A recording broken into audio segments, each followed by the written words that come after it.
Сәлем достар, менің каналыма қош келдіңдер. Бүгін сіздермен бірге түшпара қармасын дайындаймыз.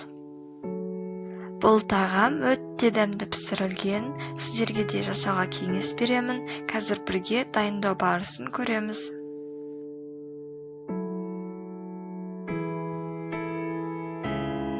Видеоны көрмес бұрын каналға жазылып, қоңыраушаны басуды ұмытпаңыз.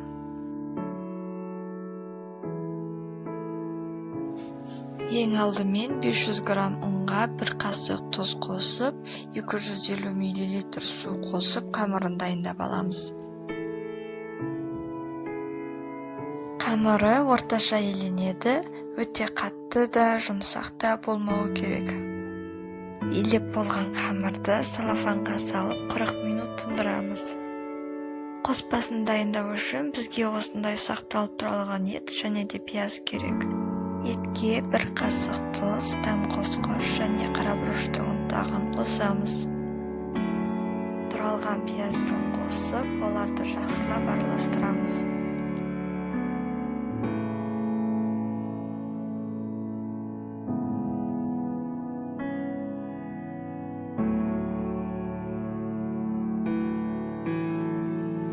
Тынған қамырымызды алып, бөлшектерге бөліп жаямыз.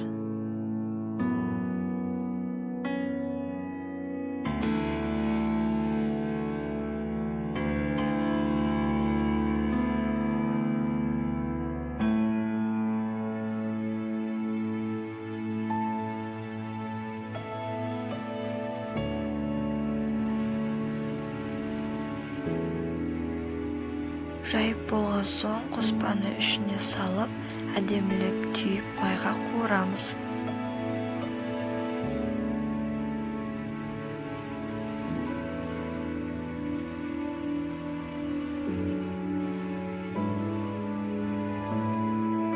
Таппамызға аз мөлшерде май құямыз. Аз отпен майымызды қыздырып, қызған майға түшпарамызды қуырамыз.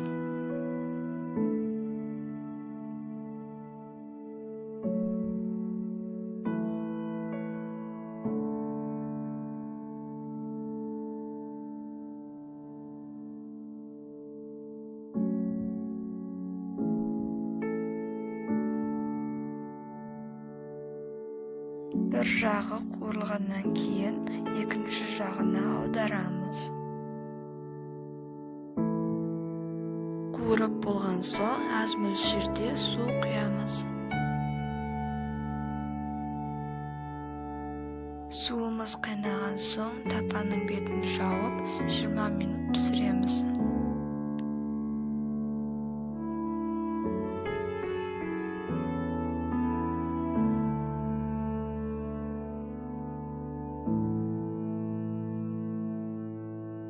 Тағамымыз өте әдемі және дәмді болып пісіпті. Енді бұны ащы бұрыш құймалжығымен қосып жей берсек болады. Тағамымыз өте дәмді болыпты. Видеоға лайк басып, каналға жазылыңыз.